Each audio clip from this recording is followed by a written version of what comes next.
میرے اللہ نے حکم ارشاد فرمایا ہے، فرمایا فامن،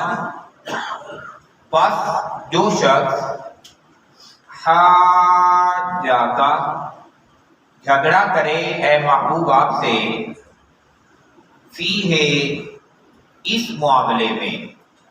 وہ جو ایک بات ہوئی کہ عیسیٰ علیہ السلام کی مثال آدم علیہ السلام کی طرح ہی ہے، یا بالخصوص یہ یہود و نصارہ جو اپنے آپ کو حق کہتے، کبھی اپنے آپ کو ابراہیمی کہتے، کبھی اپنے آپ کو دین حنیف کے پیروکار کہتے، اور اللہ تبارک و تعالیٰ نے اپنے محبوب نبی صلی اللہ علیہ وسلم کو جو اسلام دے کے مبعوث فرمایا، تو فرمایا محبوب آپ جو کوئی بندہ جھگڑے آپ کے ساتھ من بعد، اس بات کے بعد، ما جاءک، جو کچھ آپ کے پاس آ چکا ہے، من العلم، علم میں سے، فَقُلْ، تو بس آپ ارشاد فرما دیں، اگر وہ آپ کے علم کی باتوں کو نہ مانیں، قرآن کی باتوں کو نہ مانیں، تو پھر آپ ارشاد فرمائیں کہ تعالوا، آ جاؤ، پھر ندعو، بلا لیتے ہیں ہم ابناءنا،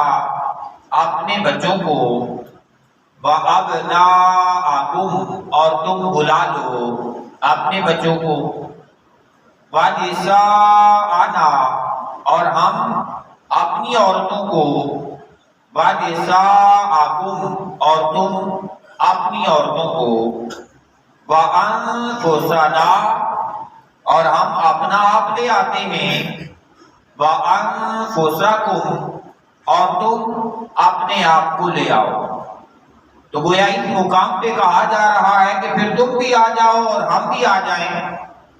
اگر وہ علمی اعتبار سے بات ایک دوسرے کی نہیں مانی جا رہی، نہیں قبول کر رہا کوئی فریق دوسرے فریق کی بات کو، تو ہم پھر دعا کر کے دیکھتے ہیں، جس کی دعا قبول ہوگی اسے دیکھ لیتے ہیں۔ اور اس مقام پہ حضور صلی اللہ علیہ وسلم کے ساتھ اللہ کے محبوب نبی صلی اللہ علیہ وسلم کا خاندان تھا، سیدہ کائنات سیدہ فاطمہ الزہرا سلام اللہ علیہا، حسنین کریمین، اور حضرت علی المرتضیٰ شیر خدا کرم اللہ وجہہ الکریم۔ اور یہ وہ عزت والا اور برکت والا گھرانہ ہے کہ اگر آپ کبھی ان کی عزت اور برکت کا اندازہ لگانا چاہیں تو آپ یہ بات پڑھیں اور دیکھیں، جس پہ بالخصوص اتفاق ہے کہ آج مسجد نبوی شریف میں حضور صلی اللہ علیہ وسلم کے روضہ پاک کا وہ مقام جہاں حضور سرور کائنات صلی اللہ علیہ وسلم کا جسم پاک موجود ہے، تو کہتے ہیں کہ جہاں آقا علیہ السلام کا جسد پاک آرام فرما ہے، تو وہ جسم کے ساتھ جو لگنے والی مٹی ہے نا، وہ مٹی جو حضور صلی اللہ علیہ وسلم کے وجود پاک کو ٹچ کر رہی ہے، مس کر رہی ہے، کہتے ہیں کہ کائنات میں جتنی مسجدیں ہیں نا، اس مٹی کا مقام ان تمام مساجد سے اونچا ہے، یہاں تک کہ وہ مٹی جو آقا کے وجود پاک کو لگی ہے، اس کا مقام خانہ کعبہ سے بھی زیادہ ہے۔ اگر بندہ کہے کہ مٹی اور خانہ کعبہ سے، تو اس حدیث پاک کی طرف آئیں جس میں اللہ کے نبی صلی اللہ علیہ وسلم کعبہ اللہ کے سامنے تشریف لائے، حضور نے فرمایا کعبہ تیری بڑی عزت ہے اور تیری فضا بڑی پرہیبت ہے، لیکن میرے اللہ نے تجھ سے زیادہ میرے ایک امتی کو فضیلت اور مقام عطا فرما رکھا ہے۔ اگر ایک عام امتی کا یہ مقام ہے تو وہ تو دو جہان کے سردار ہیں۔ تو گویا پتا چلا کہ آقا علیہ السلام کے وجود کے ساتھ وہ لگنے والی مٹی کعبۃ اللہ سے بھی افضل ہے، یہاں تک کہ بالاتفاق یہ بات ہے کہ آقا علیہ السلام کے وجود پاک کے ساتھ مس کرنے والی وہ مٹی جو ہے وہ عرش عظیم سے بھی افضل ہے۔ لیکن یہ یاد رکھیے گا کہ وہ مٹی اللہ کے محبوب نبی کے جسم کا حصہ نہیں ہے، صرف جسم کے ساتھ اسے نسبت نصیب ہوئی ہے۔ اب اگر وجود پاک کے ساتھ مٹی کو نسبت مل جائے، وہ حضور کے جسم کے ساتھ ٹچ کر جائے، تو اس کی عزت اور شان اتنی بڑھ جاتی ہے کہ کائنات کی کوئی مسجد اس کا مقابلہ نہیں کر سکتی، یہاں تک کہ بیت اللہ سے بھی وہ زیادہ شرف پا جاتی ہے۔ اور اگر خاندان رسول کو دیکھیں تو حضور نے فرمایا کہ فاطمہ تو بضعۃ منی، فرمایا یہ فاطمہ تو میرے جگر کا ٹکڑا ہے۔ اگر مٹی کو نسبت ہو جائے تو اتنی اونچی ہو جائے کہ کائنات میں کوئی چیز اس کے مقابلے کی باقی نہ رہے، تو جو حضور کے وجود کا ٹکڑا ہو جائے اس کا مقابلہ اور کون کر سکتا ہے؟ وہ حسن حسین جن کے بارے میں آقا علیہ الصلوۃ والسلام نے فرمایا الحسن والحسین سیدا شباب اہل الجنہ، پھر فرمایا کہ حسین حسن جو ہے میرا حسین جو ہے حسین منی وانا من الحسین، فرمایا میں حسین سے ہوں اور حسین مجھ سے ہے، تو ان کی عظمت اور شان کا اندازہ پھر اور کون لگا سکتا ہے؟ تو یہ وہ خاندان ہے جس کے بارے میں حضور صلی اللہ علیہ وسلم نے فرمایا پھر میں اپنا خاندان لے آتا ہوں اور تم لوگ پھر اپنے خاندان کو لے کے آ جاؤ، اپنے لوگوں کو لے کے آ جاؤ، اور جب سارے آ جائیں گے ثم پھر نبتہل، پھر ہم التجا پیش کرتے ہیں، پھر ہم التجا کرتے ہیں، فنجعل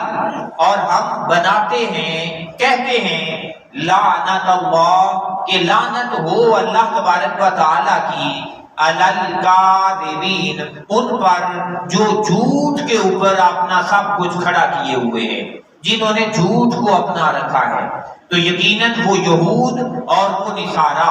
بالخصوص جو یہودی لوگ جنہوں نے مکے کے اندر بھی اپنے ڈیرے حضور کی آمد سے پہلے لگائے ہوئے تھے، اور بالخصوص مدینہ شریف کے اندر جو انہیں ان کی سابقہ کتابیں اور سابقہ علوم بتاتے تھے کہ جو نبی آخر الزماں ہوگا وہ ہجرت کر کے اس علاقے کی طرف جائے گا جو کھجوروں کے باغات سے لدا ہوا ہوگا، تو مدینے کے اندر جو اس وقت یثرب کہلاتا تھا بے شمار یہودی گھرانے آباد تھے، لیکن جب حضور آ گئے پھر حسد ہو گیا، اور اس حسد کی بنا پر انہوں نے اللہ کے محبوب نبی صلی اللہ علیہ وسلم کا انکار کر دیا، یہاں تک کہ قرآن نازل ہوا اور انہوں نے قرآنی تعلیمات کا بھی انکار کر دیا، کسی بات کو قبول کرنے کی طرف نہ آئے۔ حضور نے فرمایا پھر اور کچھ نہیں مانتے تو پھر یہ کرتے ہیں اور دیکھ لیتے ہیں، جو سچے ہوئے اللہ انہیں بچا لے گا اور جو جھوٹے ہوئے اللہ انہیں ذلیل و خوار اور رسوا کر دے گا۔ تو اس انداز کے ساتھ یہ ایک مباہلہ کا پروگرام ہوا، لیکن یہ ہوا اتنا ہی کہ وہ لوگ اکٹھے ہوئے، جب اکٹھے ہوئے اور دوسری طرف سے جب آتا دیکھا نا اس مختصر سے قافلے کو، اور قافلے کی شان یہ تھی کہ آگے آگے اللہ کے محبوب نبی جلوہ فرماتے، حضور آگے آ رہے تھے، ایک طرف حضرت امام حسن اور دوسری انگلی کے ساتھ حضرت امام حسین علیہ السلام تھے، حضور کے پیچھے حضور کی صاحبزادی جنتی عورتوں کی سردار سیدہ کائنات تھی، اور حضرت علی رضی اللہ عنہ ان کے بھی پیچھے پیچھے چلتے آ رہے تھے، اور انداز چلنے کا یہ تھا کہ حضور جس جگہ سے قدم اپنا اٹھاتے سیدہ اسی مقام کے اوپر اپنا قدم مبارک ٹکا دیتی، حضور کے قدموں پر اپنا قدم رکھتی، اور حضرت علی رضی اللہ عنہ یہاں جہاں سے سیدہ کا قدم مبارک اٹھتا اس مقام کے اوپر قدم رکھ دیتے تاکہ ان کے قدم کا نشان بھی کوئی غیر بندہ جو ہے وہ نہ دیکھ سکے۔ اور جب ان عیسائیوں نے دیکھا بڑے بڑوں نے کہ یہ قافلہ آ رہا ہے اور اوپر اللہ کی رحمتیں اللہ کی برکتیں آ رہی ہیں، تو ان کے بڑے نے کہا کہ اگر انہوں نے کسی کے خلاف دعا کر دی تو قیامت تک پھر کوئی عیسائی باقی نہیں رہے گا۔ سارے کے سارے اس میدان تک پہنچنے سے پہلے ہی بھاگ گئے، اور اللہ تعالیٰ نے اسلام کو عزتیں اور اسلام کو غلبہ عطا کیا، اور یہ عزت اس مقام پہ میرے اللہ نے بیان فرمایا یہ رسول اور خاندان رسول کی وجہ سے ہے، اور قیامت تک کے لیے اس آیت کو قرآن کا حصہ بنا کے ہمیں سبق اور درس دیا گیا ہے، اور حضور کی احادیث بھی بتاتی ہیں کہ لوگوں اسلام بچانا ہے، ایمان بچانا ہے تو دو چیزیں ہیں، قرآن کے ساتھ جڑ کے رہو اور خاندان رسول کے ساتھ جڑ کے رہو۔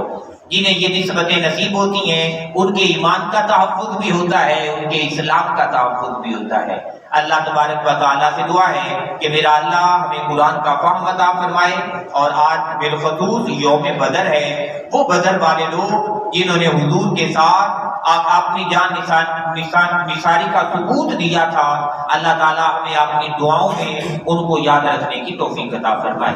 اللہم صلی علی و مولانا محمد، اللہم صلی علی و مولانا محمد وعلی آلہ وصحبہ وبارک وسلم۔ تک سب دعا۔ اللهم صل على سيدنا محمد وعلى ال سيدنا محمد وصل عليه۔ اللهم انت السلام ومنك السلام واليك يرجع السلام، حينا ربنا بالسلام وادخلنا دار السلام، تبارك ربنا وتعاليت يا ذا الجلال والاكرام، سمعنا واطعنا غفرانك ربنا واليك المصير، لا إله إلا أنت سبحانك إني كنت من الظالمين، حسبنا الله ونعم الوكيل، نعم المولى ونعم النصير، اللهم رب ارحمهما كما ربياني صغيرا، رب اغفر وارحم وأنت خير الراحمين، اللهم صل على محمد النبي الأمي وعلى آله وسلم تسليما أجمعين۔